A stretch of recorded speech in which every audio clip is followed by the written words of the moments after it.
Hey everyone! Today we dive into one of the most chilling, unsolved mysteries in maritime history. The story of three men who vanished without a trace from a lighthouse perched on one of the most remote and cursed islands off the coast of Scotland. This is the incredible story of the Eilean Lighthouse mystery, a tale so haunting that over a century later, we still have no idea what really happened on that storm-lashed rock in December of 1900. So before we dive in, take a moment to like the video and subscribe, but only if you enjoy what I do here, and let me know in the comments where you're tuning in from and what time it is for you. It's always fascinating to see who's joining us from around the world. Now get comfortable, grab something to drink, and let's experience this incredible story together. Picture this, it's December 15th, 1900, and Captain Holman stands on the bridge of the SS Arctur, his weathered face etched with concern as he scans the dark horizon. His ship is making its way from Philadelphia to Scotland's port of Leith, a journey he's made countless times before. But tonight, something is terribly wrong. Where there should be a brilliant beacon cutting through the darkness from Eilean, the largest of the Flannan Islands, there is only an endless void of black water and screaming wind. The captain grips the rail tighter, his knuckles white against the metal. In all his years sailing these treacherous waters, he has never seen the Flannan light fail. That lighthouse is the lifeline for ships navigating the deadly maze of rocks that surround the Seven Hunters, as the locals call these forbidding islands. Without that light, ships like his are sailing blind through one of the most dangerous stretches of water in the North Atlantic. 20 miles from the nearest inhabited land, Eilean sits like a jagged tooth in the North Atlantic, part of a cluster of 7 islands that have claimed more ships than any mariner cares to count. But this isn't just any remote outpost, and this place has been steeped in superstition and dread for over 1,000 years. The island takes its name from Saint Flannan, a 7th century Irish bishop who built a stone chapel on its highest point, declaring it sacred ground. But the saint's blessing, if it ever existed, seems to have curdled into something darker over the centuries. The history of these islands reads like a catalog of maritime disasters and supernatural encounters. For centuries before the lighthouse was built, shepherds would bring their flocks to graze on the island's sparse grass during the summer months, but they would never, ever spend the night there. They spoke in hushed tones of ancient spirits that roamed the cliffs after dark, of voices that called from the churning seas below, promising safe harbor to those foolish enough to follow them to their doom. Local fishermen who worked these waters had their own collection of stories. They told of ships that would suddenly appear on the horizon near the Flannans, sailing in perfect formation, their sails billowing with wind that no living sailor could feel. These phantom vessels would glide silently between the islands before vanishing as mysteriously as they had appeared. The fishermen called them the ghost fleet of the Seven Hunters, and they claimed that anyone who saw them would meet their death within the year. But the British government needed a lighthouse here. Phantom ships or no phantom ships, too many real vessels had been claimed by these treacherous waters, their hulls torn open on the hidden rocks that lurked just beneath the surface like sleeping monsters. The Merchant Shipping Act demanded that this deadly stretch of coast be marked with a proper light, and so in 1895, despite the warnings and superstitions, despite the protests of local fishermen who insisted that the islands were cursed, construction began on what would become one of the most isolated lighthouses in the world. The building of the Flannan Isles Lighthouse was a nightmare from the very beginning, as if the islands themselves were fighting against human intrusion. What should have taken 2 years stretched into 4, as the Atlantic Ocean seemed to mount a deliberate campaign against the construction. Massive waves would sweep away months of work in a single storm. Equipment would mysteriously break or disappear overnight. Workers reported tools that would function perfectly on the mainland but fail repeatedly once brought to the island. The construction crew faced challenges that went beyond mere engineering difficulties. Workers complained of tools that would be found in impossible places, hammers discovered balanced on narrow ledges hundreds of feet above where they had been left, or rope that would be found knotted in patterns no human hand could tie. Some workers reported hearing voices calling their names from the direction of the ancient chapel ruins, voices that sounded like colleagues who were actually working on the opposite side of the island. David Allen Stevenson, the lighthouse's designer and a member of the famous Stevenson family of lighthouse engineers, visited the construction site multiple times and later wrote privately about experiences that he could never explain. In letters to his family, he described an oppressive atmosphere that seemed to settle over the island during certain weather conditions, a feeling of being watched by unseen eyes, and the disturbing tendency of workers to become uncharacteristically agitated and prone to accidents during their shifts. The construction costs ballooned far beyond the original estimate of £1,899. By the time the lighthouse was completed, the total expenditure had reached over £5,000, a staggering sum for the time. But the financial cost was nothing compared to the human price. 3 workers died during construction, each under circumstances that the official reports described as accidental, but which the surviving workers whispered were something far more sinister. The first death occurred when a scaffolding collapsed during calm weather, sending a worker plummeting onto the rocks below. Witnesses swore they had checked the scaffolding that morning and found it secure. The second worker was found drowned in a tidal pool that was barely 3 feet deep, despite being an experienced swimmer who had grown up on the Scottish coast. The third simply vanished one night, leaving behind his tools and personal belongings, but no trace of where he had gone. But finally, on December 7, 1899, exactly 1 year before our story begins, the lighthouse was completed, standing 75 feet tall and positioned 150 feet above sea level. It was considered an engineering marvel, supposedly safe from even the most violent storms the Atlantic could conjure. The light was first kindled at sunset, sending its brilliant beam 19 miles out to sea, a beacon of hope for passing vessels navigating these cursed waters. The lighthouse was equipped with the finest technology of the era. Its rotating lens system could produce a beam visible for nearly 20 miles, flashing a distinctive pattern that would allow ships to identify their position even in the worst weather. The structure itself was built to withstand winds of over 100 miles per hour, and waves that could reach heights of 60 feet or more. Every detail had been considered, every potential danger accounted for. 3 men were chosen to be the lighthouse's first permanent keepers, selected not just for their experience, but for their psychological resilience and ability to work in isolation. The selection process was rigorous, as the Northern Lighthouse Board understood that operating a lighthouse on the Flannan Islands would test the limits of human endurance. James Ducat, 43 years old, was appointed as the principal keeper. He was a man whose experience was legendary among the lighthouse community. He had served with distinction at some of Scotland's most challenging light stations and had actually overseen the final stages of the Flannan Lighthouse's construction, spending 14 months on Eilean Moor before the light was even operational. Ducat was married to a woman named Mary and had 4 children who idolized their father's tales of life on the remote stations. But those close to Ducat knew that his time on Eilean Moor had changed him. He would return from his rotations quieter than before, more prone to long silences and sudden starts at unexpected sounds. He often told his family that the conditions on this exposed rock were more dangerous than anything he'd ever encountered, not just because of the weather, but because of something else he could never quite articulate. His wife later recalled that in his final weeks at home, he would sometimes wake in the middle of the night, staring out the window toward the west, toward the islands, as if he could see something there that no one else could perceive. Thomas Marshall, 40 years old, served as the second assistant keeper. Marshall was considered one of the most capable lighthouse keepers in Scotland, a man who had spent 2 decades battling storms in isolation at light stations from the Shetlands to the Inner Hebrides. He was known for his meticulous record-keeping and his ability to maintain equipment under the most challenging conditions. Marshall was married to a woman named Isabella and had 2 young children who saw their father as a hero who tamed the wild seas with his courage and skill. Marshall had a reputation for being unflappable in the face of danger. Fellow keepers told stories of how he had once stayed at his post during a hurricane that had shattered the lighthouse windows, and continuing to tend the light while glass fragments swirled around him like deadly snow. But even Marshall seemed troubled by something about the Flannan posting. In his letters home, he wrote of strange dreams that plagued his sleep on the island, dreams of figures walking along the cliff edges in the pre-dawn darkness, figures that vanished when he tried to focus on them. And then there was Donald MacArthur, 28 years old, serving as the occasional keeper, being the 4th man in the rotation, who would replace one of the others during their shore leave. MacArthur was the youngest of the group, but his youth belied his experience. He had grown up on the Isle of Lewis, learning the ways of the sea from childhood, and had served as crew on fishing vessels before joining the lighthouse service. He was known for his physical strength and his volatile temper, a man who wasn't afraid of anything the ocean could throw at him. MacArthur was unmarried, which made him ideal for the most isolated postings where family men might struggle with the separation, but he had a sweetheart on Lewis, a young woman named Morag, who waited for him to return from each rotation with a mixture of love and fear.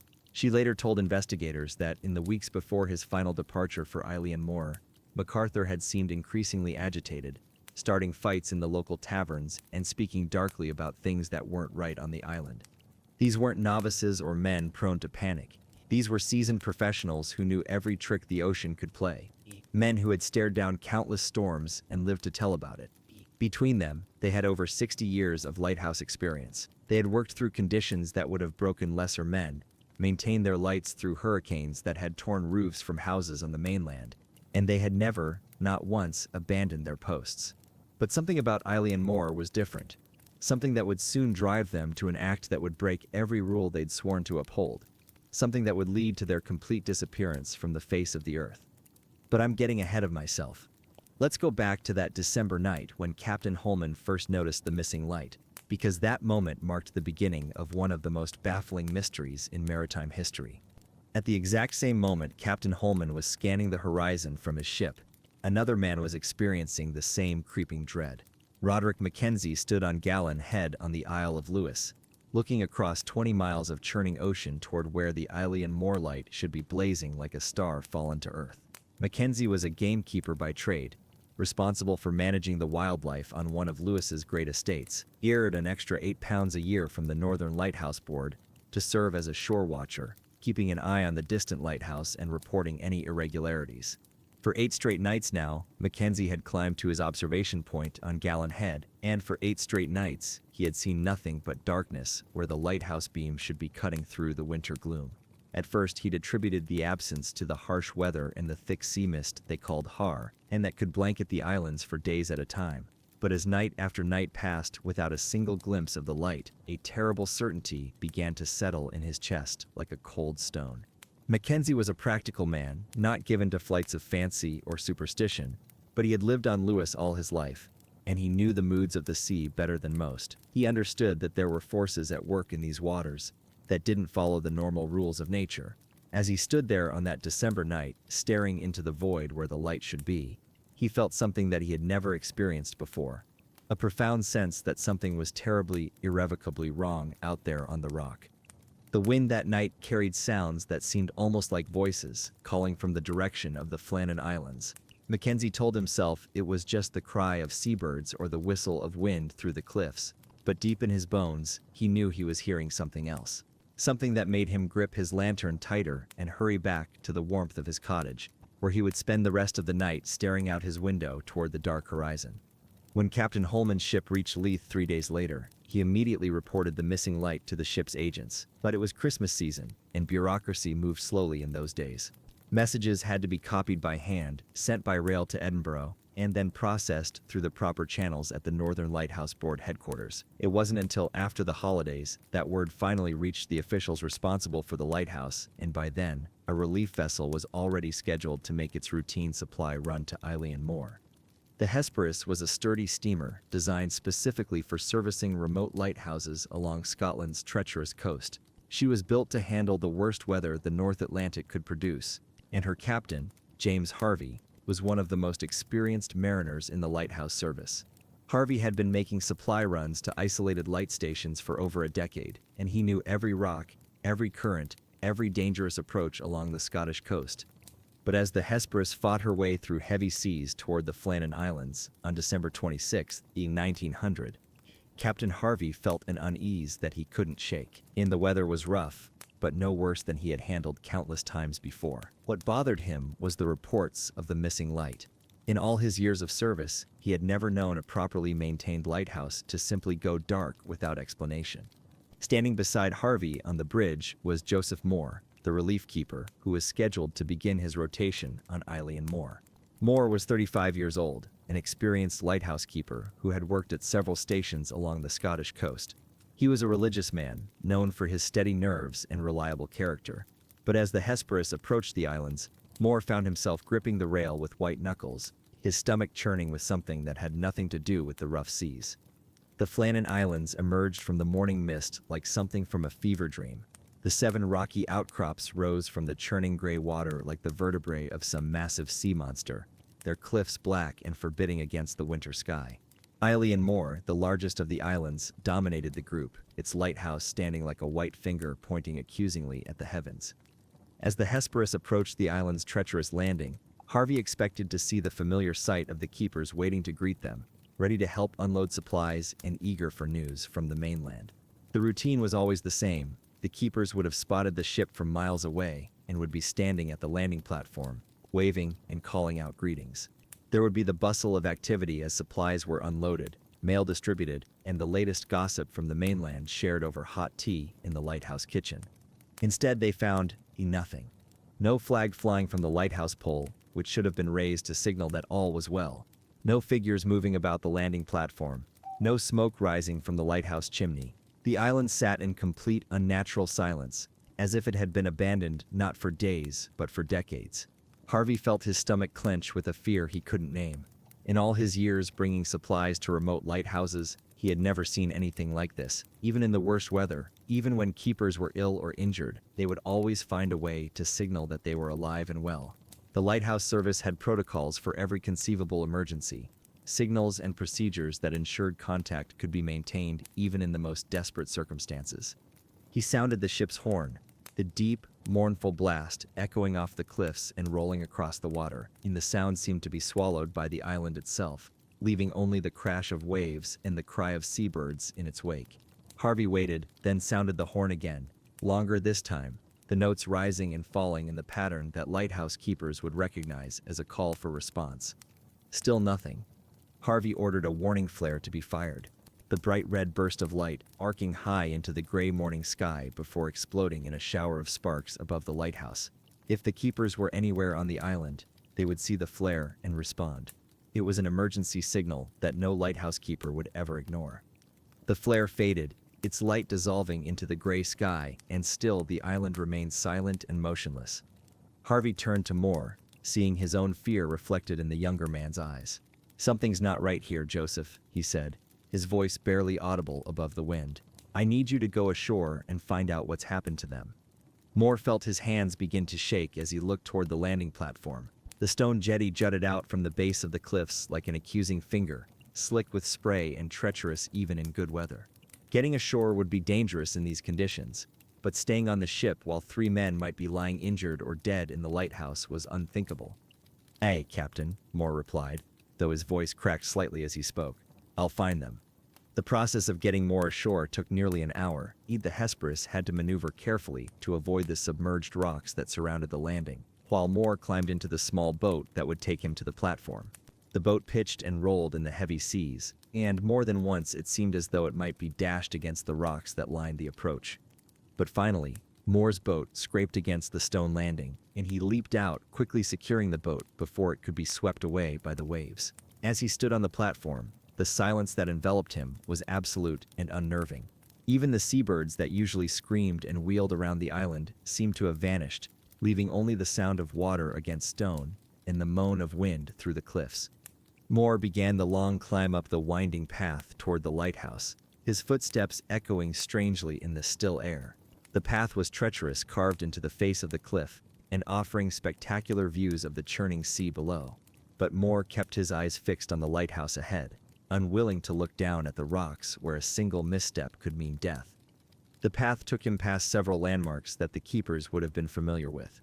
There was the small stone shelter where supplies were sometimes stored during rough weather, its door standing open and banging in the wind. There was the rain gauge that the keepers checked daily as part of their meteorological duties, its mechanism still functioning despite the absence of anyone to read it. And there was the ruin of St. Flan's ancient chapel, its crumbling stone walls barely visible through the morning mist. Local legends said that St. Flannan still walked these cliffs on winter nights, blessing the souls of drowned sailors and guiding them to eternal rest. But other stories claimed that the saint had grown bitter over the centuries, angry at the vessels that continued to founder on his islands despite his protection. Some said that disturbing the saint's rest would bring a terrible curse upon the intruder, a curse that could manifest in many ways but always ended in death.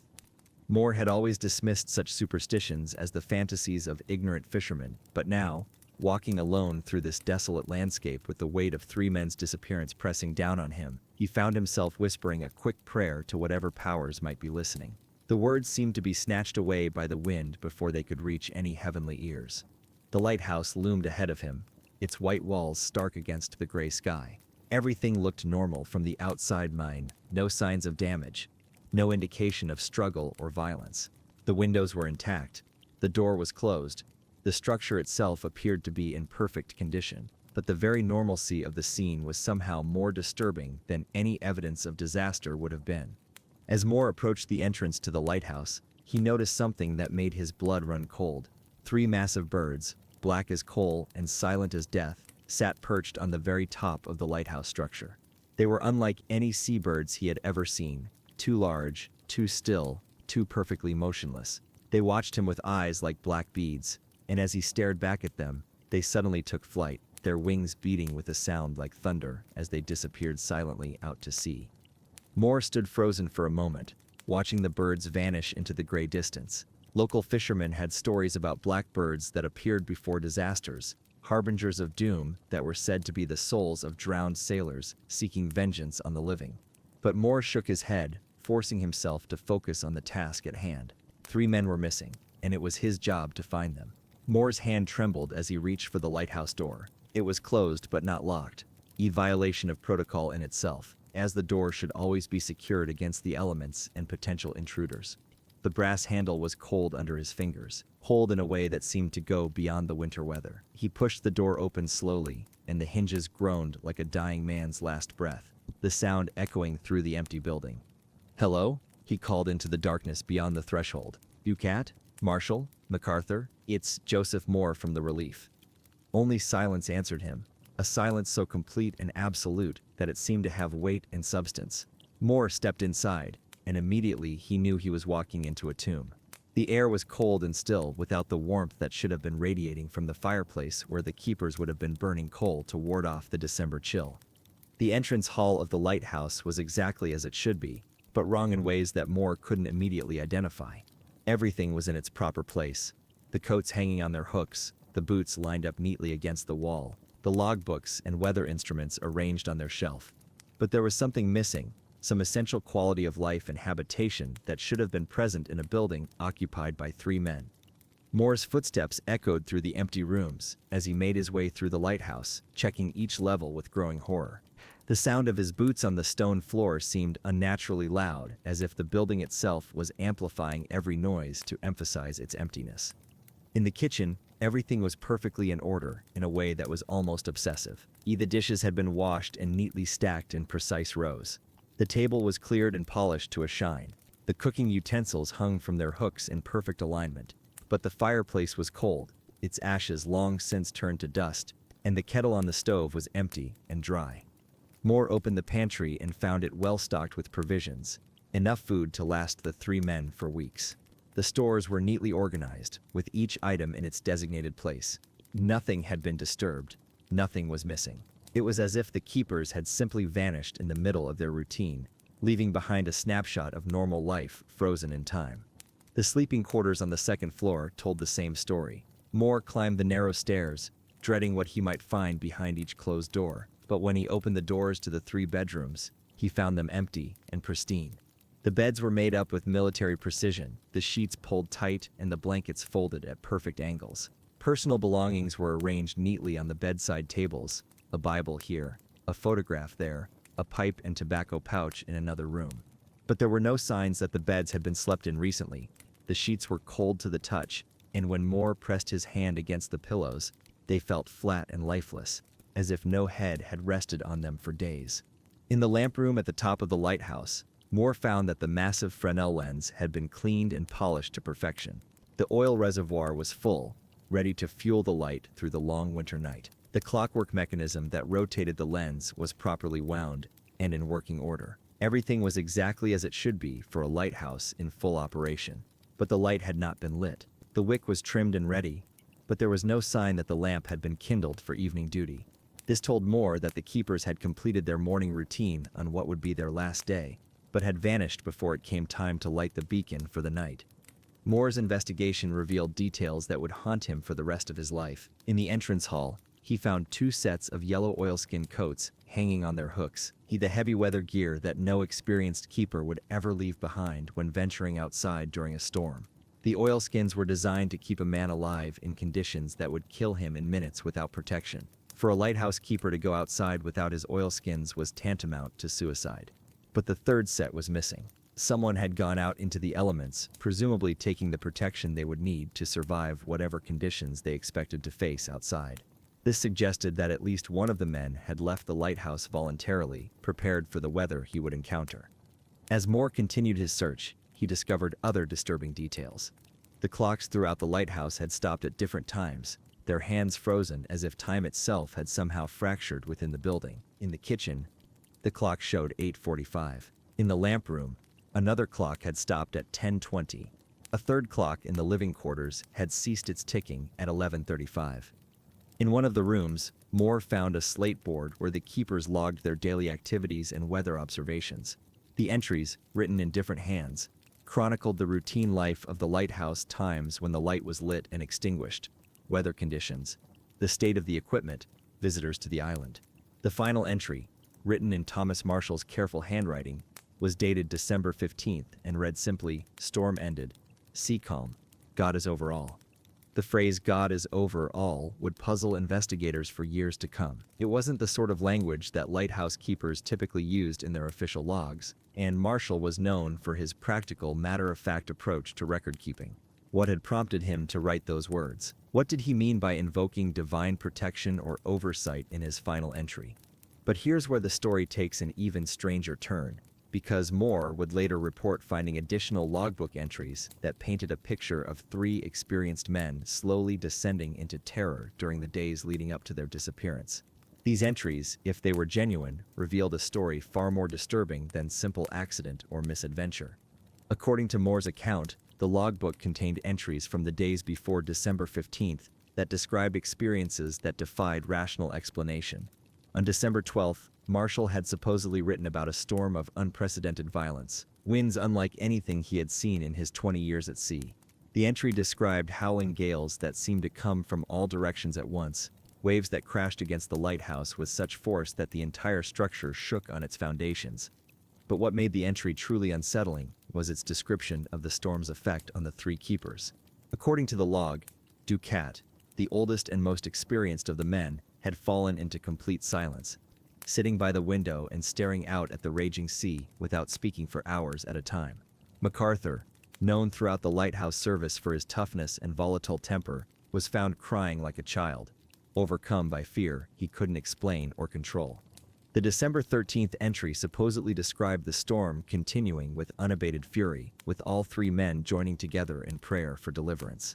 This was particularly disturbing because these were seasoned lighthouse keepers who knew they were safe inside a structure built to withstand the worst the ocean could deliver. The lighthouse was positioned 150 feet above sea level and had been designed to weather storms that would destroy buildings on the mainland. What could have driven 3 experienced men to pray for protection from forces they should have known couldn't touch them in their tower? But here's the truly unsettling part of this story. Meteorological records from December 1900 show there were no storms in the area around the Flannan Islands on December 12th, 13th, or 14th. The weather during those days was actually calm and clear, with light winds and good visibility. The violent storms that Moore and the relief crew had battled to reach the island didn't begin until December 17th. It's 2 days after the men had already vanished. So what storm were the keepers writing about? What had driven 3 experienced men to record weather conditions that apparently didn't exist? Were they experiencing some form of shared hallucination?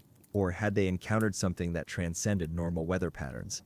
When Moore returned to the Hesperus to report his findings, Captain Harvey took one look at the younger man's face and knew that something terrible had happened. Moore was pale as a sheet, his hands shaking uncontrollably, his eyes wide with a fear that seemed to go beyond anything that could be explained by finding an empty building. "They're gone, Captain," Moore said, his voice barely above a whisper. "All 3 of them. Just gone." Harvey immediately dispatched a telegram to the Northern Lighthouse Board that would echo through history and launch one of the most enduring mysteries in maritime annals. A dreadful accident has happened at Flannan's. The 3 keepers, Ducat, Marshall, and the Occasional, have disappeared from the island. On our arrival there this afternoon, no sign of life was to be seen on the island. fired a rocket but, as no response was made, managed to land Moore, who went up to the station but found no keepers there. The clocks were stopped, and other signs indicated that the accident must have happened about a week ago. Poor fellows, they must have been blown over the cliffs or drowned trying to secure a crane or something like that. Night coming on, we could not wait to make something as to their fate. I have left Moore, MacDonald, buoy master, and 2 seamen on the island to keep the light burning until you make other arrangements. Harvey's initial assessment that the men had been blown over the cliffs or drowned trying to secure a crane would become the official explanation for the disappearance. But even as he wrote those words, Harvey knew they didn't fully explain what had happened on Eilean Moor. Too many details didn't fit the simple narrative of men lost to a storm. Harvey left Moore and 3 volunteers on the island to keep the light burning while he sailed for the mainland to report the disappearance to the authorities. But Moore was so terrified by what he had experienced in the lighthouse that he could barely function. The other men reported that Moore would start at sudden sounds, refused to enter certain rooms alone, and spent long hours staring out at the sea as if waiting for something to emerge from the waves. Within days, Moore had to be transferred off the island, unable to bear the oppressive atmosphere that seemed to permeate every corner of the lighthouse. He would later tell investigators that he felt as if he was being watched by unseen eyes, that he heard voices calling his name when he was alone in the building, and that he had the constant sensation that the 3 missing keepers were still there, just beyond the edge of perception. 3 days after Moore's discovery, Robert Muirhead, the superintendent of the Northern Lighthouse Board, arrived at Eilean Moor to conduct the official investigation. Muirhead was a practical man, an experienced administrator who had spent decades dealing with the challenges of maintaining lighthouses along Scotland's treacherous coast. He was also the man who had personally recruited all 3 of the missing keepers, and he knew their characters, their capabilities, and their dedication to duty. What Muirhead found on Eilean Moor would shake his faith in rational explanation and leave him with questions that would haunt him for the rest of his career. His investigation, conducted with the methodical precision of a man trained in engineering and administration, would uncover evidence that challenged every assumption about what had happened to the 3 keepers. Moorhead began his investigation by examining the lighthouse itself, looking for any signs of damage, struggle, or forced entry. What he found was a building in perfect condition, with every piece of equipment functioning exactly as it should. The lens was clean, the clockwork mechanisms were properly maintained, and the oil reservoirs were full. There was no indication that anything had gone wrong with the lighthouse's operation. But it was when Muirhead examined the areas around the lighthouse that he began to understand the true scope of the mystery. The eastern landing, where supply boats normally docked and where Moore had come ashore, was completely undamaged.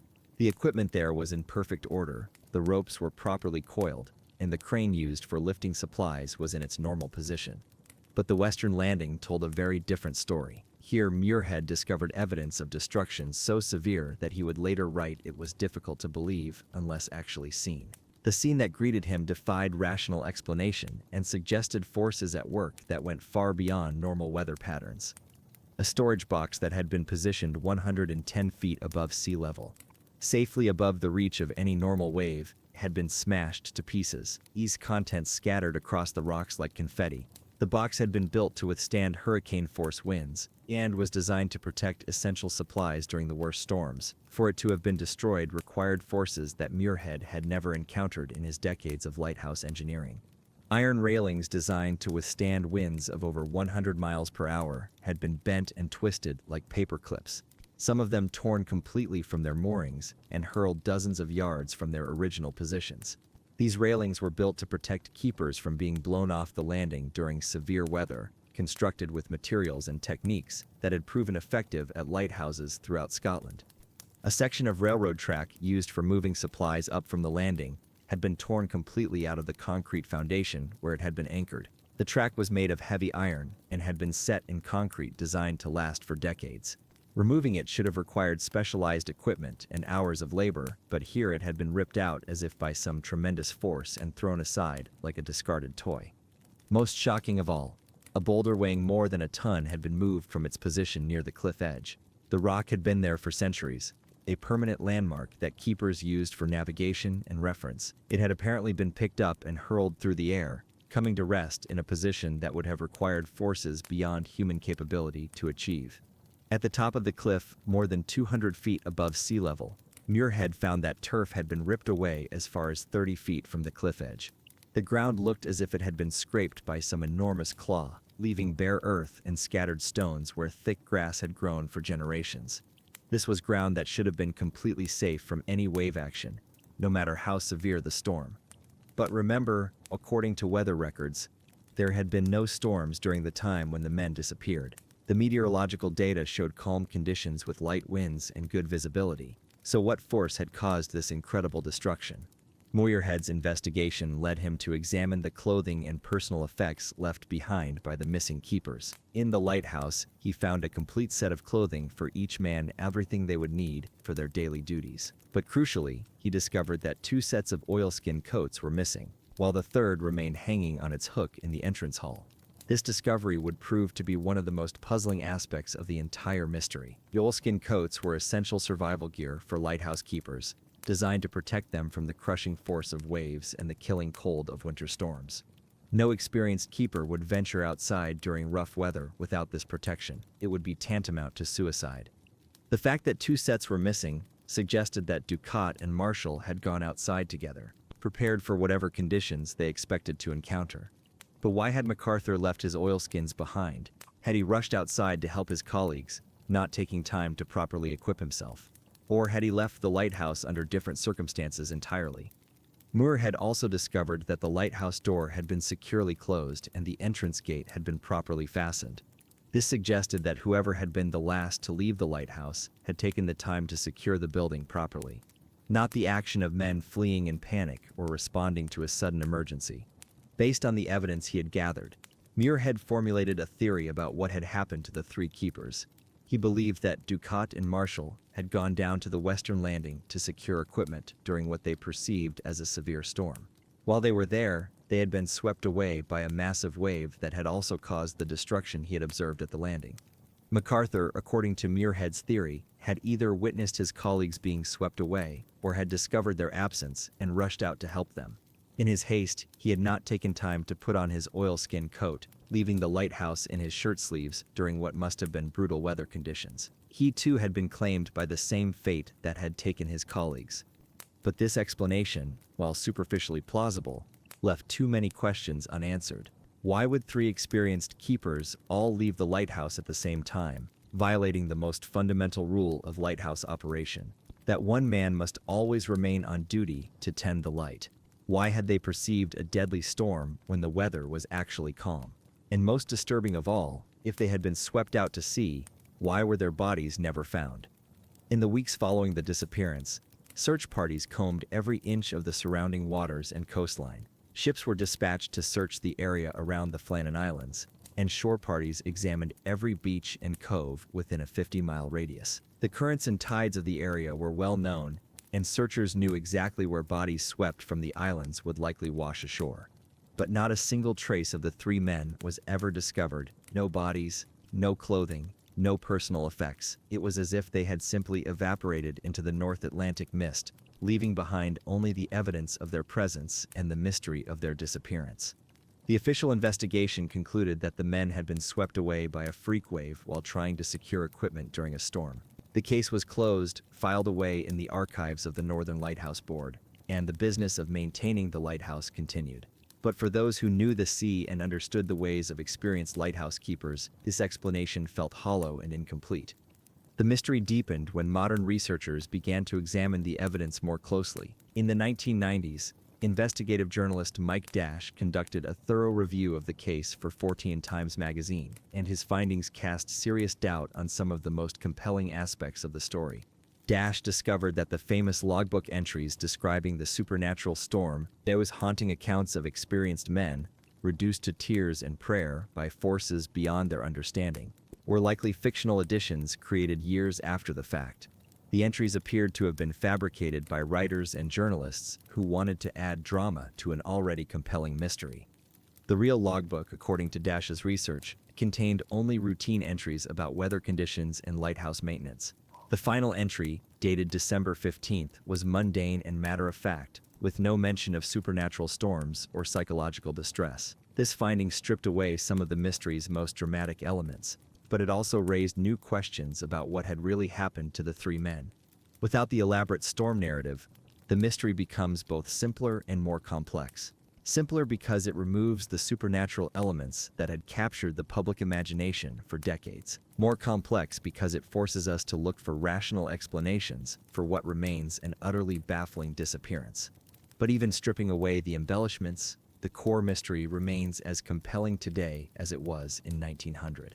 Three experienced men vanished from a secure lighthouse during what should have been routine duty. The evidence suggests they encountered something that drove them to break their most sacred protocols and venture outside during dangerous conditions. Whether that something was a freak weather event, a human threat, or something else entirely, we may never know. Over the decades, theories have ranged from the mundane to the fantastical, each attempting to explain how three capable men could simply disappear from a secure location. Some investigators have suggested that the men were murdered by foreign agents, perhaps German or Russian spies, who had landed on the island for reasons that remain unclear. This theory gained some credibility during the early 20th century, when international tensions were high and the lighthouse's strategic position made it a potentially valuable target. But the spy theory has significant problems. There was no evidence of struggle or violence in the lighthouse, no signs that the building had been searched or ransacked, and no indication that anyone else had been on the island. The careful way the lighthouse had been secured before the men left suggests they had not been forced to leave against their will. Other theories have focused on the possibility that the men had arranged their own disappearance, perhaps to start new lives elsewhere or to escape debts or personal problems. This theory suggests that they had made contact with a passing ship and arranged to be taken away from the island, staging their disappearance to make it look like an accident. But this explanation also has serious flaws.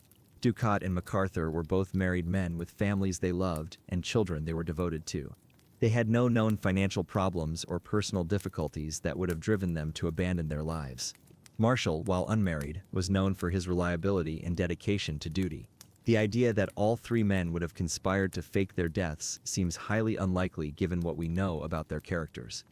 Perhaps the most intriguing modern theory focuses on the phenomenon of rogue waves, massive walls of water that can appear suddenly, even in relatively calm conditions.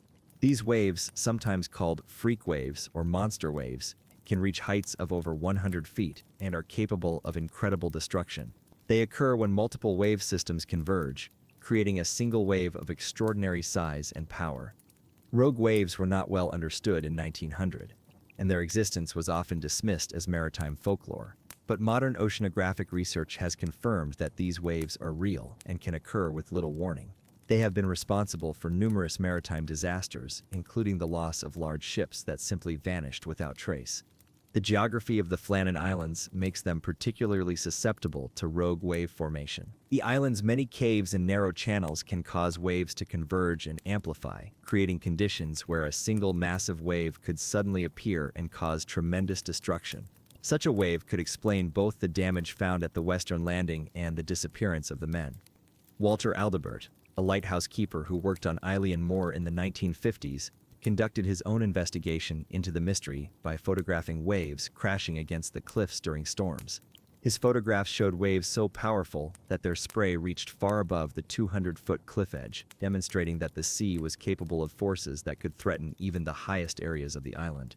Aldebert's theory was that one of the keepers, probably Ducat, had gone down to the western landing to check on equipment during what appeared to be calm weather. While he was there, a rogue wave had swept him away. Marshall, seeing his colleague's plight, had rushed to help him, taking his oilskins but also being caught by the wave. MacArthur, discovering that both his colleagues were missing, had run out without protection to search for them, only to be claimed by the same fate. This theory has the advantage of explaining why all three men would have left the lighthouse, not together, in sequence, each responding to the crisis that had claimed the one before. It also explains the missing oilskins and the fact that the lighthouse had been properly secured by the last man to leave. But even this plausible explanation leaves questions unanswered. Why were no bodies ever found? Why was there no evidence of the men's presence at the western landing? No drop tools, no disturbed ropes, no signs that they had been working there when disaster struck. Another theory, proposed by some investigators, focuses on the psychological effects of isolation and the extreme conditions on Eilean Moor. This theory suggests that one of the keepers, possibly MacArthur, who was known for his volatile temper, may have suffered a psychological breakdown that led to violence against his colleagues. The isolation of lighthouse duty, particularly on remote stations like Eilean Moor, was known to take a severe psychological toll on keepers. The constant sound of wind and waves, the limited social contact, and the responsibility of maintaining a light that could mean the difference between life and death for passing ships could drive even experienced men to the breaking point. If MacArthur had indeed suffered a psychological break, he might have attacked his colleagues in a fit of rage or paranoia. The fight could have taken place near the cliff edge, resulting in all three men falling to their deaths. This would explain why they were all outside the lighthouse at the same time and why no bodies were recovered from the churning waters below. But this theory too has problems. There was no evidence of violence in the lighthouse, no signs of struggle or disturbance that would indicate a fight had taken place. The careful way the building had been secured suggests that the last person to leave had been in control of their faculties and following proper procedures. The mystery has also attracted attention from those who believe in supernatural explanations. The Flannan Islands' long history of supernatural encounters and their reputation as a cursed place have led some to suggest that the three keepers encountered something beyond normal human experience. Local folklore speaks of the Phantom of the Seven Hunters, a ghostly ship that appears during storms, crewed by the souls of drowned sailors. According to legend, anyone who sees the phantom ship is doomed to join its crew, sailing forever through the dark waters around the islands. Some have suggested that the three keepers encountered this phantom ship and were taken aboard to join its eternal voyage. Other supernatural theories have proposed that the men were abducted by otherworldly forces, perhaps the ancient spirits that were said to inhabit the islands, or even extraterrestrial visitors who found the remote lighthouse a convenient place to make contact with humanity. These theories, while lacking any credible evidence, continue to capture the imagination of those who believe that some mysteries transcend rational explanation. But perhaps the most unsettling theory is that the men encountered something that defies our understanding of the natural world, and the evidence of destruction at the Western Landing suggests forces that go beyond normal weather patterns. The psychological effects described in the disputed logbook entries, if they have any basis in reality, hint at experiences that challenge the sanity of experienced men. What if the three keepers encountered something that science cannot explain? What if they witnessed phenomena that exist at the edges of our understanding, forces that operate according to rules we have not yet discovered? The isolation of Eilean Moor, its position at the intersection of powerful ocean currents, and its long history of supernatural encounters might make it a place where the boundaries between the known and unknown become thin. The story of the Eilean Moor lighthouse keepers has inspired countless works of fiction, each attempting to provide an explanation for what remains unexplained. Wilfred Wilson Gibson's famous 1912 poem Flannan Isle helped establish the mystery in popular culture, though it added fictional details like an overturned chair and an uneaten meal that were not part of the original story.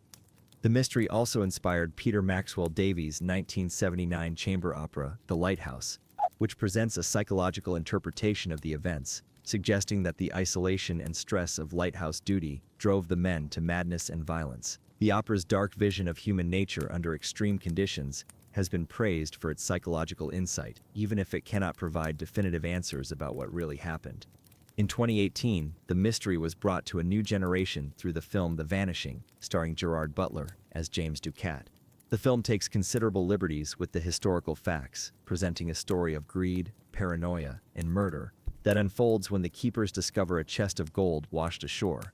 While the film provides a compelling narrative, it is more concerned with exploring themes of human nature and moral corruption than with solving the historical mystery. The movie's interpretation suggests that the keepers encountered strangers who had come to the island to retrieve the gold, leading to a confrontation that resulted in the deaths of all involved.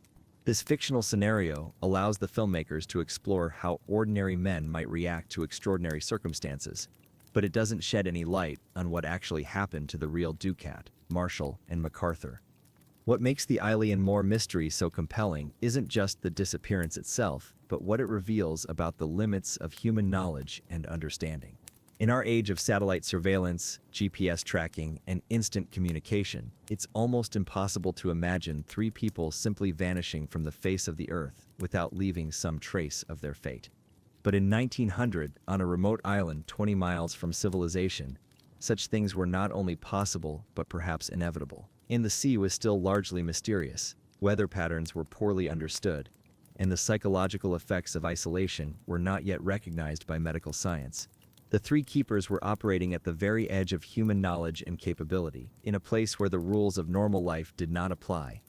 The lighthouse itself still stands today, automated since 1971, and no longer requiring human keepers.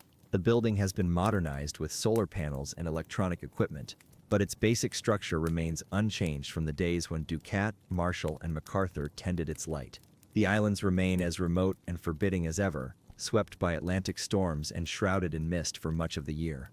Visitors to Eilean Moor today report a sense of unease that seems to permeate the island, an atmosphere of sadness and loss that no amount of modern technology can dispel.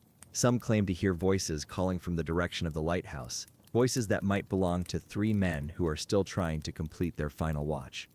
The mystery has also become part of the broader folklore of lighthouse keeping, a reminder of the dangers and sacrifices involved in maintaining these beacons of safety.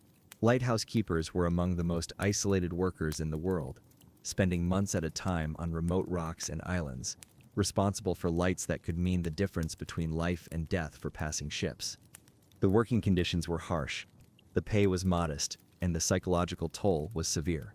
Many keepers suffered from what would now be recognized as depression, anxiety, and post-traumatic stress. Some suffered complete psychological breakdowns, while others simply walked away from their posts, unable to bear the isolation and responsibility any longer. But the keepers of Eilean Moor were not novices or men prone to panic. They were experienced professionals who had faced every challenge the sea could offer. Their disappearance represents something beyond the normal hazards of lighthouse duty, something that challenges our understanding of what is possible in the natural world. The investigation into their fate continues to this day, with new theories and interpretations emerging as our understanding of ocean dynamics, psychology, and meteorology advances. Each new piece of evidence is carefully examined, each new theory is debated and analyzed, but the core mystery remains intact. Modern researchers have used computer modeling to analyze wave patterns around the Flannan Islands, trying to determine if conditions could have existed that would explain both the destruction at the Western Landing and the disappearance of the men. Psychological experts have studied the effects of isolation on lighthouse keepers, looking for patterns that might explain the disputed logbook entries.